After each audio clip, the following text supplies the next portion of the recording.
My name is Jason Malinowski. I'm the chair of the Capital Planning Committee. The Capital Planning Committee was formed in March of 2020 by the Board of Selectmen, and over the past year has spent a lot of time vetting and participating in meetings with department heads and relevant stakeholders in preparation for town meeting coming up in a few weeks. The session today will involve a few Q&A questions with some of the department heads with larger capital needs coming up on the warrant. We're going to focus primarily on warrant articles 10 and 11. While we won't cover every item within the article, I can assure you that the Capital Planning Committee has spent a lot of time vetting and ensuring that now is the right time and that these are true needs of the town as opposed to wants and desires of each of the departments making the requests. The order for today will be our fire chief, Chief Achilles, followed by our facilities director. Before they join us, I just wanted to highlight a few items related to the DPW, as our DPW director couldn't join us today. The largest item that the DPW has will come as part of Article 11, which is a hook lift truck. The hook lift truck was something that the Capital Planning Committee was hoping would appear on last year's annual town meeting or a fall town meeting in the fall of 2020 that never happened due to the COVID restrictions. This truck currently is sidelined and sitting at the DPW barn, so much so that it did not participate in any winter plowing activities this year. Due to the versatility of this truck, we think the time is now to replace this vehicle. You'll also note throughout Article 10 a few smaller items related to the DPW that are well past their useful life.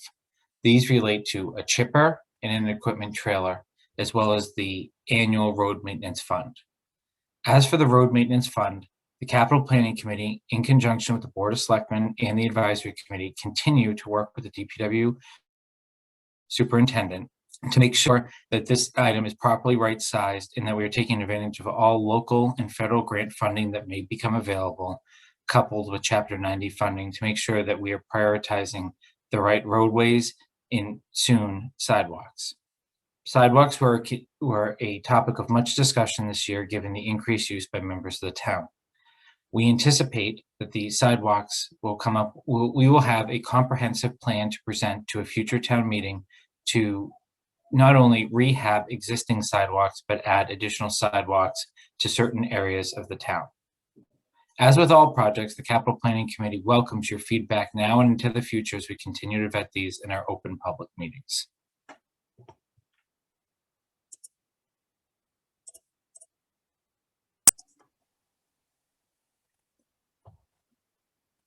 We're going to now transition to the fire department capital items, and I'm thrilled to be joined today by Chief Achilles. Welcome, Chief. Good morning, and thank you. How you doing? I'm doing great. It's a beautiful day. Awesome. So, Chief, as you know, we are doing just a quick Q&A for the residents in anticipation of town meeting, given that we, as the Capital Planning Committee, won't be able to make any formal presentations. Obviously, the fire department has a lot of capital needs on the capital plan this year. The Capital Planning Committee really appreciates all the time that you personally have spent with us trying to get us comfortable that now is the right time and to understand each of the needs and to understand a lot of the financial ramifications in conjunction with the finance team for the town. I'm going to run you through maybe a few of your larger items. If you could just explain in layperson's terms, of course, what we're looking to purchase, why now, and what diligence you've done. And we'll just kind of go in the order of the warrant. So, Chief, maybe I'll start with in Article 10, we have turnout gear fund under item H, which is really your personal protective equipment. Just explain to us a little bit about what that will cover. Yep. So structural firefighting gear is designed to protect our members from thermal environments such as fires, house fires, car fires, and also chemicals and soft tissue injuries. And this is basically our uniform of the day when we respond out to emergencies. We look to the National Fire Protection Agency for their requirement on their replacement because it is a critical safety equipment that needs to be inspected and in good shape. Their recommendation and their requirements are replacement on a 10-year cycle. Because firefighters use the gear, we always try to have 2 sets so that when they complete a firing return to the station, that gear goes out of service and it gets decontaminated, and washed and dried. So that takes some time. So the industry best practice is to have 2 sets of firefighter structural gear for every member that's a firefighter. In the past, it's been bought in lump sums, like all 20 to 30 sets at one time. Our goal with this project is to replace members' gear over a graduated period of time so that we can stagger the expiration dates so that it makes it a little more equitable and sustainable over time. So this project this year will replace approximately 10 sets of gear for our firefighters. So Chief, on this, I think, is it fair to say that in the future, it may be 10 sets, it could be 15 sets, but it could only be 5 in a future year, depending upon what cycle you're in and what the ages of each of your members' equipment? That's correct. And because we're still working on a graduate schedule that takes in consideration that a few years ago they bought everybody a set of gear. But as we get new hires on or we have damaged gear and we replace an individual member's structural firefighting gear, we're forecasting out that over the next 2 years it might be 10 sets, and then it could get down as to 5 or 6 sets. And the goal is, if we find that we don't need to replace as many sets in one particular year, we'll work with capital on altering the schedule or altering the request so that we're hoping this can be a sustainable program so it doesn't hit any one particular budget year hard. It's great to hear. All right, so Chief, now I'm going to shift into Article 11, and just for the townspeople, the difference between Article 10 and Article 11 is Article 10 is stuff that will be funded next year, versus Article 11 is items that are authorized but may be bonded or leased by the town's finance team. So the first item, item A, is obviously a new piece of apparatus, if approved for your department, is the fire tender. I know you've done a lot of public education already with a 2-pager that we'll try to link into this video somehow. But just give it an overview maybe of how you arrived at recommending this, why now is the right time, and maybe any status updates you have on your grant cycle that this is also part of. And I appreciate that. And I think it's important that the public look at that document that we presented. It's on our Facebook page, it's on our website. And again, if you can make it available, I think it goes into specific detail. But about 15% of the town does not have a fire hydrant located. So a lot of our residents aren't protected by fire hydrants. And there's been questions, preliminary, it's Parmenter Road and Pine Hill, but throughout the community, even though we have fire hydrants in 85%, there's a large area that the distance to fire hydrants to people's homes, or like the Sudbury Reservoir, the interstates 495 and the Mass Pike, there are a lot of areas that there's not a hydrant close by. And I think this has been an ongoing problem with the community. In the completion of our community risk assessment that was done last year, we identified this as a high priority, that we need a sustainable water supply in a lot of areas of town that we can't use a fire hydrant. And in those areas that we have a fire hydrant, based on distances, this will also buy us some time, approximately 10 to 15 minutes, where we can establish a more formal water supply from a fire hydrant. And also, I ask most of the community is look around where your house is, or when you drive around town. If you can't see the house from the road, we would probably use the tender for that. If you're on 495 or in the Sudbury Reservoir areas, we would use the tender. And of course, on the Parmenter Pine Hill area, along with the interstates. So This project is a new purchase of a mobile water supply fire apparatus known as a water tender. Some areas you'll hear it as a tanker. The vehicle will include a fire pump, and also I think the key to this is about 2,000 gallons of water. Our fire engines carry 1,000, so you can see that this would double our available water supply. We'll have hose and storage on it. And the difference for most people, and we show this in the facsimile of a fire engine that we posted, it's not going to carry ladders, it's not going to carry rescue equipment, it's not carrying a lot of hose. Its primary mission is a portable water supply unit. And we will be able to use it to supplement our response throughout the community. We are seeking a federal grant for the funds, but those sometimes are challenging. I think it was incumbent upon us to seek some funds, but if we are not successful, the vote of the citizens would basically approve and be able to get it sooner than later. We feel it's very important to get this. I think a lot of people realize that there is a higher risk, and our goal is to stop property loss and make it safe for our firefighters, and this piece of equipment will go a long way to do that. Thanks, Chief. And I know we spent a lot of time with you as capital planning discussing this and discussing the right time. Obviously, the lead time on this piece of apparatus isn't the same as the pumper that was approved at last year's town meeting, but there still is a lead time, right? So we still do have, even if this is approved in a couple of weeks' time, there's still a decent amount of work that would need to be done to fully spec it out and to order it. And obviously, everything seems delayed, no matter what you're dealing with in today's environment. So, this is, I think, a main reason why capital planning was so interested in getting the voters' approval now and in working with you and your department to finalize a purchase, but hopefully through grant funding. But backup source, obviously, as printed in the warrant, is through the ambulance fund or some sort of borrowing.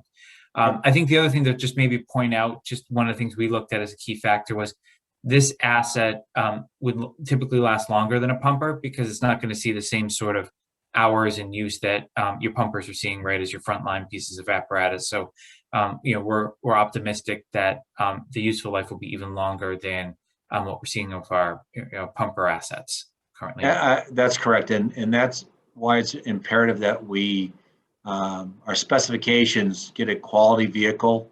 That way, we're not looking to replace it or it becomes obsolete in the next 10 to 15 years. Our goal is to have this for 20 to 25 years.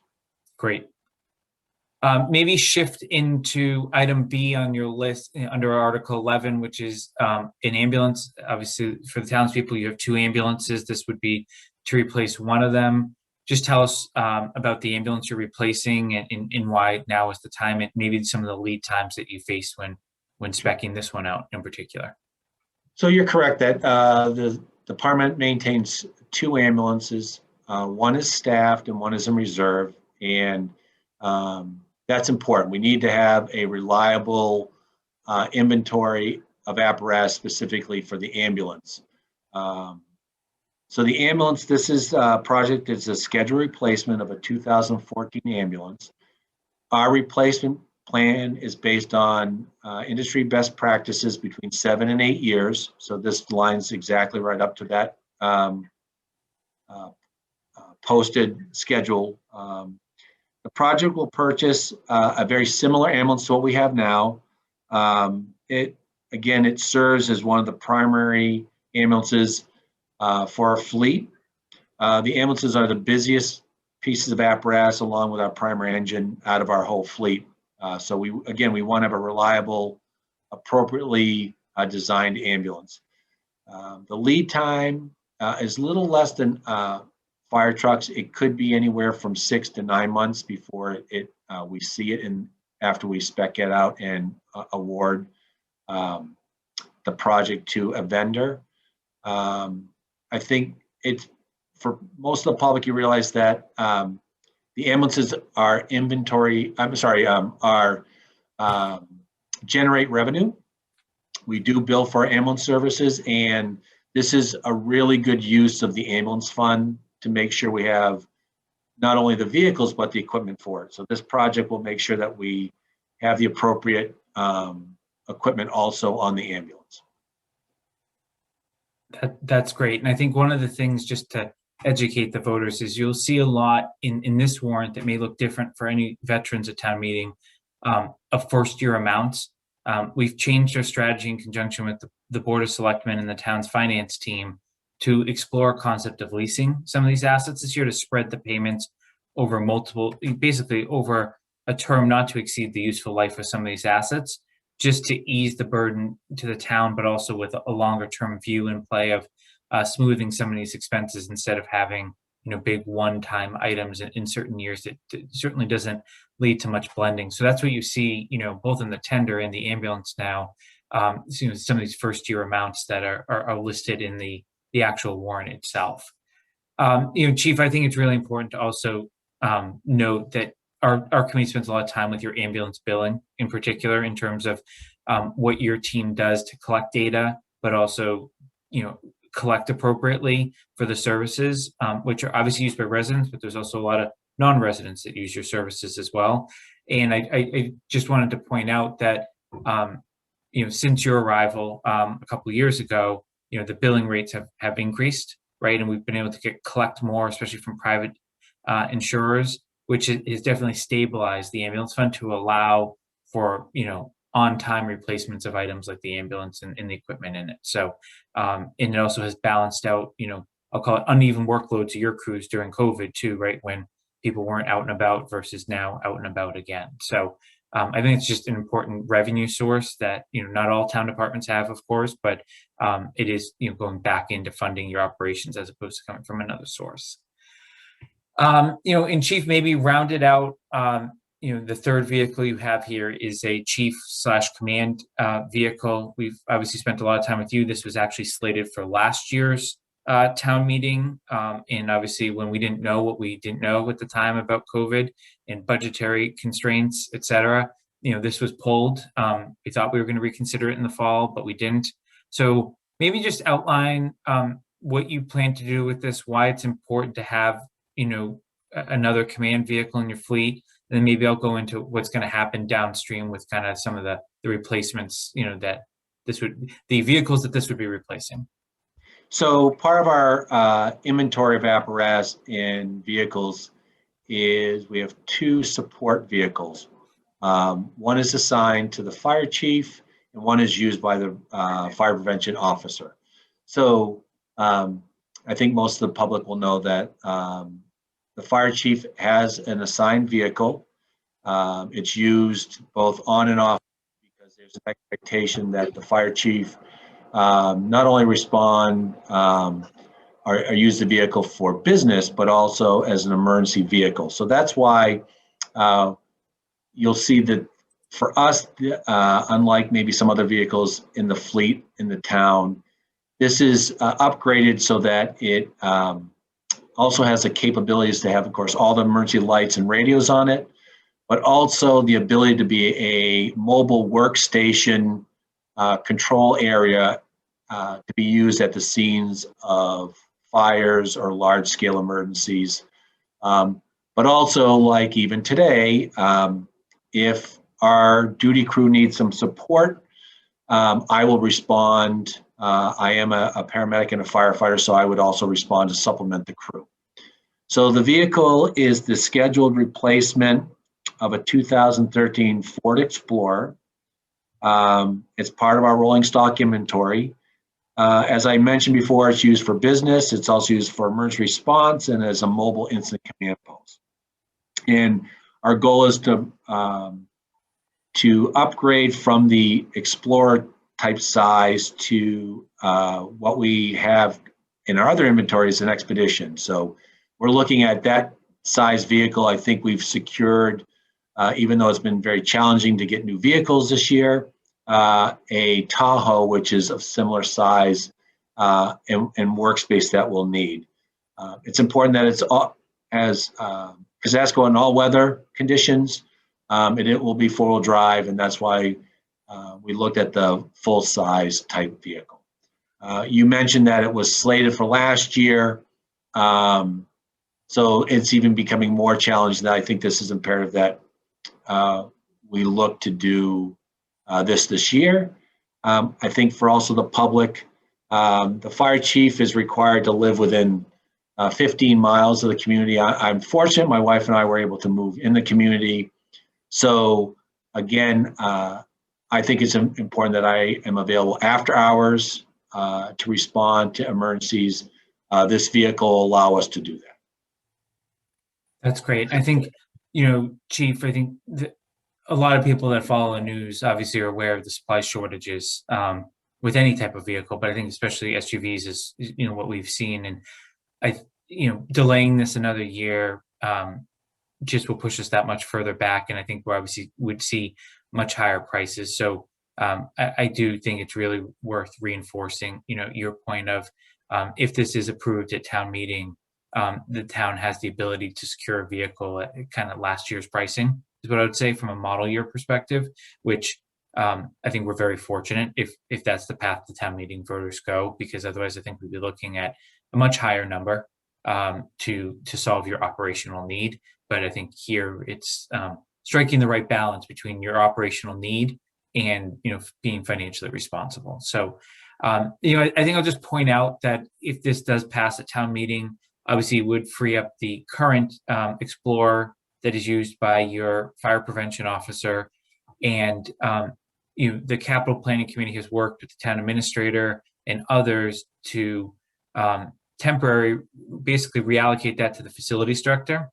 The facilities director is driving a 2003 Ford Crown Vic. So we think this is solving multiple departments' needs, as opposed to having the facilities director come to us with a different ask to replace his car. So we also think that is certainly a downstream plus of this purchase to meet the operational needs of two departments as opposed to one. And we're looking to kind of create links like this going into the future, because as we looked at some of the replacement vehicles that the police have rolling off their fleet, if their cruisers are successful, they just weren't going to be in the condition that would warrant safely driving around town and without putting an employee at risk. So, Chief, and any final points you want to make before we let free you up? I think you touched on it, Jason. Is when it comes to vehicles and our apparatus, there are challenges. There are price increases that we typically expect year to year, and we try to project them out. The last 2 years have been pretty unique. I think even myself and members of the public have felt this with trying to get new vehicles, or I'm trying to get a washer dryer, and that's even becoming a challenge. So we're putting these forward. I think this year probably more important than other years is by delaying any of these purchases. I think we could experience a couple of things. One, a substantial increase in price for these, and of course these are whether 8 to 10 year vehicles or 20 to 25 year piece of apparatus. I think there's a benefit of doing it now, and we do not want to have vehicles out of service. We have a pretty lean fleet of vehicles and apparatus, and if unfortunately one went out of service, just to replace that at a later date, we may not know what that's going to look like. So we would appreciate favorable support on all these projects. I think it's the right thing to do in the right time. And as you mentioned, the ambulance is a revenue generating piece of apparatus. So I would hate to see that one particularly be delayed, because that would impact our revenue. Great. Well, Chief, I appreciate the time today. And obviously I know you're available, and I'm also available depending upon the questions that the residents have, before town meeting. We're obviously happy to answer them for anyone to understand the scope of what everyone's looking to do here, but obviously to make an educated decision on town meeting floor. So thanks, Chief, for your time today, and talk soon. Thank you, Jason. I appreciate it.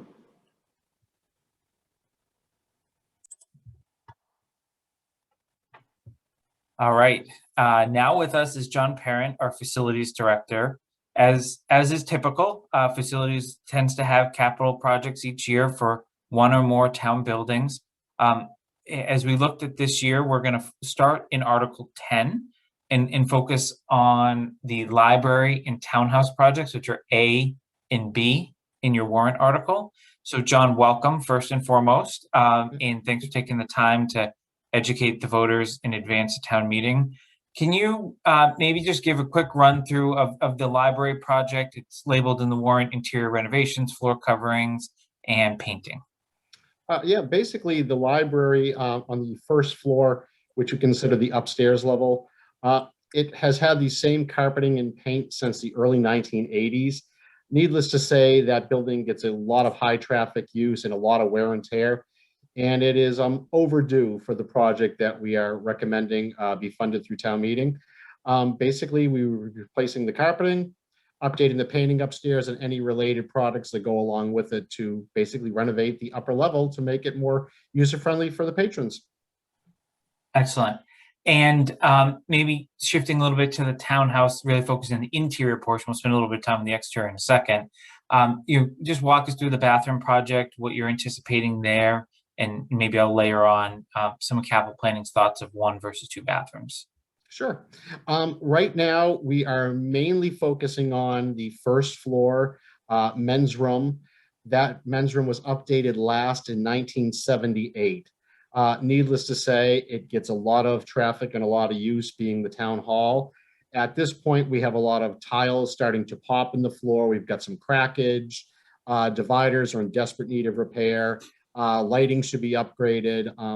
Basically, we're looking at a full renovation to bring the bathroom up to a more acceptable level for what it should be in a public building of the stature of the town hall.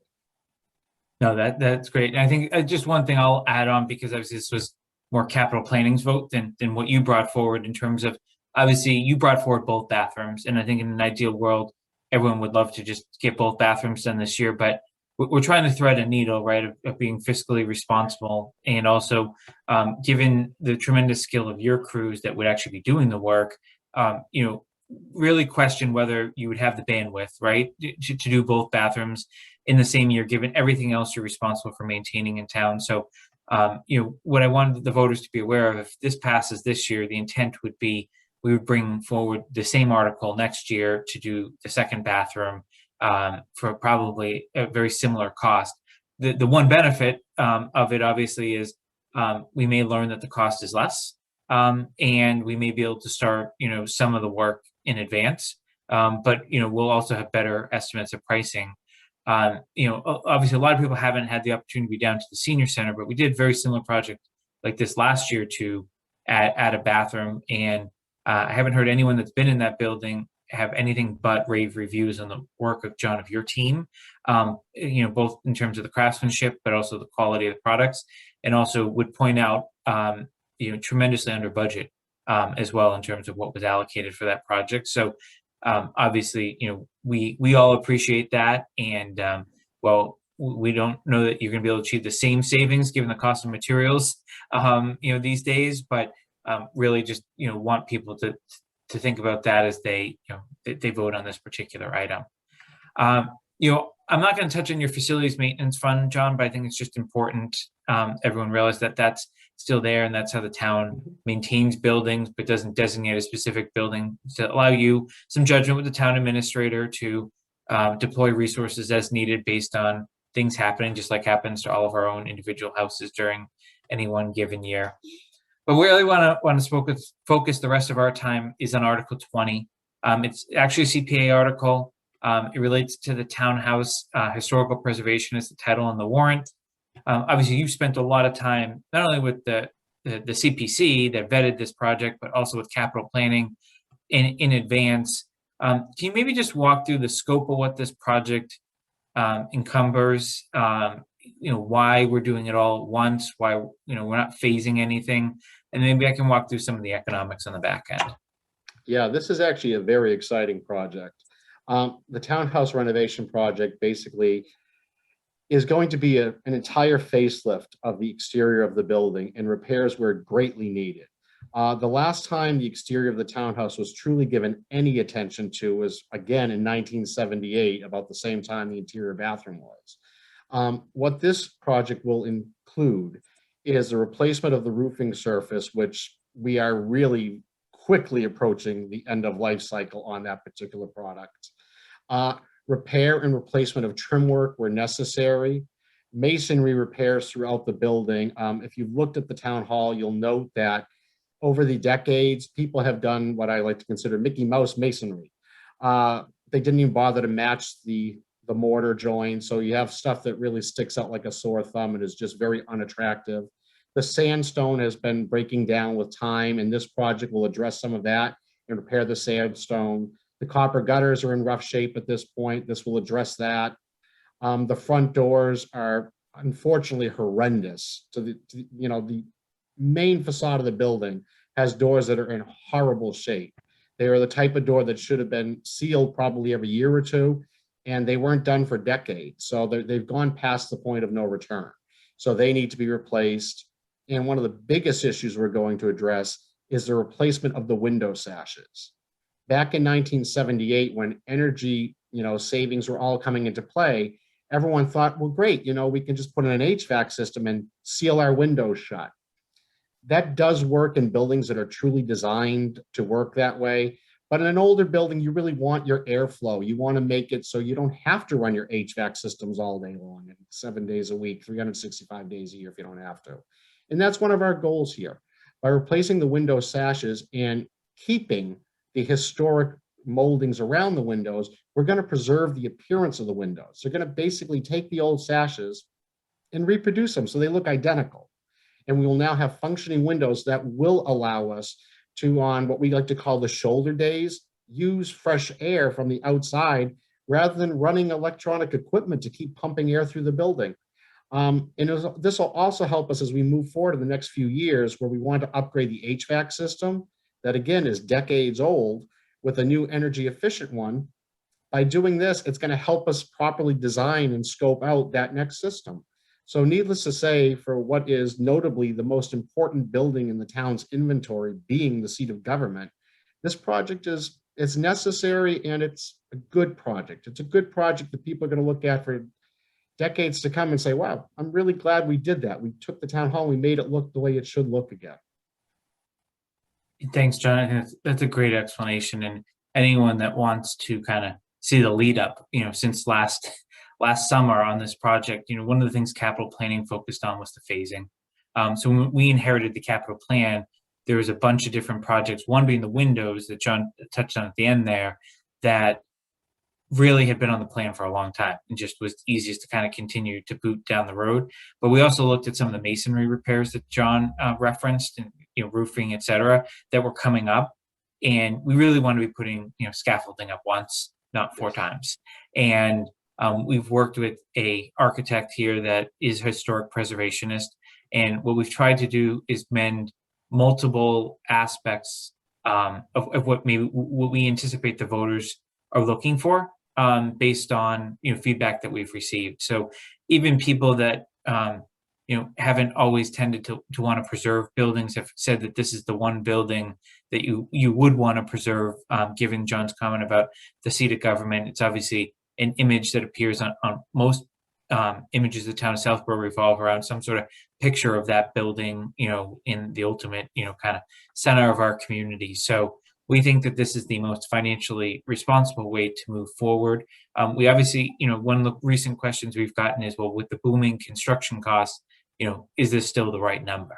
And I think one of the things that we're looking to do is get the authorization, but I think the town would not take a bid that is, out of left field, just to take a bid and keep moving. So I think, we do still have an oversight provision that would kick in conjunction with the CPC as well, given that it would use CPC funds. That would really help us, think through the longer term plan. But the key is to get the authorization so that we can go to the next steps of getting the engineering drawings drawn up, getting an owner's project manager who represents us, the town, and is legally required for a project of this size. Really important. Those vetting processes take a while. So this would allow us to kind of start that right after town meeting. I think the other thing we've heard is, does this tie up CPA funding for the future? And I think clearly the Board of Selectmen, Advisory, Capital Planning, and CPC, of course, are very focused on, finding the right balance for projects and making sure that we don't inhibit other projects in the future. But at the same time, we have this project, we know it's a valid project. And I think there's always ways to think, outside the box with, future projects that maybe none of us know about at this time. So, I think as capital planning looked at this project, the one important thing we thought is doing it all together. If this were to fail, and maybe close this out, John, I think we'd probably have to go back to the drawing board a little bit, right? In terms of materials we're using, how much historic preservation are we putting into the building versus just needing it to function? And I think that's just a conversation no one really wants to have, given the historic nature of the building. But obviously, we're going to have to keep it operational and functioning, given the number of town departments that rely on having a safe building to show up at every day, especially as things start to open up here again. Well, Jason, you hit on a great point when you mentioned we don't want to be putting scaffolding up 4 times. By taking advantage of economies of scale on this project, the town is going to save a substantial amount of money. Needless to say, building materials go up year over year, and to keep dragging a project out that has to be done for over 4 years' time would make no sense whatsoever. You're going to pay for it one way or the other in the long run. So it always makes sense to pay for it the cheapest way you can, especially if it's going to give you the highest quality product you can achieve. And by having architectural historic preservationists on this, plus taking the time to do it right, just in general, you're going to end up with a much better product than you would if it just went through general maintenance funds. The funds just aren't there to do it properly. CPC is giving us that opportunity to make the town hall once again what it should be, a beautiful piece of the town. Great. Well, John, I appreciate your time today. Obviously, if any residents have questions for John, he's always available. You can send him an email. I'm happy to answer any questions from a capital planning perspective. And we look forward to seeing everyone at town meeting in a few weeks. Thank you, Jason. All right. Thanks, John.